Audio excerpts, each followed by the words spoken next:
ଭାଗ କଷିବାର ନିୟମ ସମ୍ବନ୍ଧରେ କିଛି ଆଲୋଚନା କରିବା।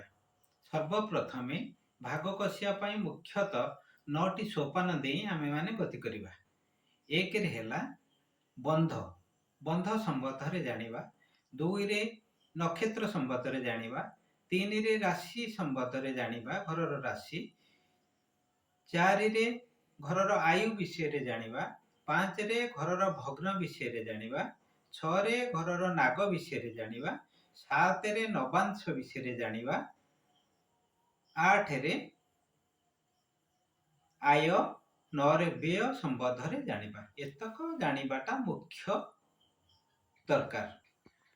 ତେଣୁ ସର୍ବପ୍ରଥମେ ଆମ୍ଭକୁ ଘରର ବନ୍ଧ ସମ୍ବନ୍ଧରେ ଜାଣିବା। ବନ୍ଧ କ'ଣ, କେମିତି ବନ୍ଧ ନିର୍ଣ୍ଣୟ କରାଯାଏ। ଆମେ ଘରର ଗୋଟେ ନୂଆ ଘରଟିଏ କରିବା, ସେଥିପାଇଁ ଆମର ଦୈର୍ଘ୍ୟ ପ୍ରସ୍ଥ ଦରକାର। ଯଦି ଦୈର୍ଘ୍ୟ ପ୍ରସ୍ଥ ଦରକାର, ଆମେ ଦୈର୍ଘ୍ୟ ଓ ପ୍ରସ୍ଥ ଦୁଇଟିକୁ ଗୁଣି ଘରର କ୍ଷେତ୍ରଫଳ ବାହାର କରିବା।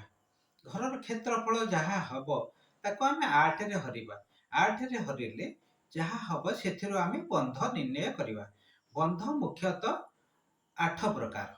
1ରେ ହେଲା ଧ୍ୱଜ ବନ୍ଧ, 2ରେ ଧୂମ୍ର ବନ୍ଧ, ଭାଗଶେଷ 3ରେ ହେଲେ ସିଂହ ବନ୍ଧ, 4ରେ ହେଲେ ଶ୍ୱାନ ବନ୍ଧ, 5ରେ ବୃଷ ବନ୍ଧ, 6ରେ ଖର ବନ୍ଧ, 7ରେ ଗଜ ବନ୍ଧ, 8ରେ ଦକ୍ଷା ବନ୍ଧ।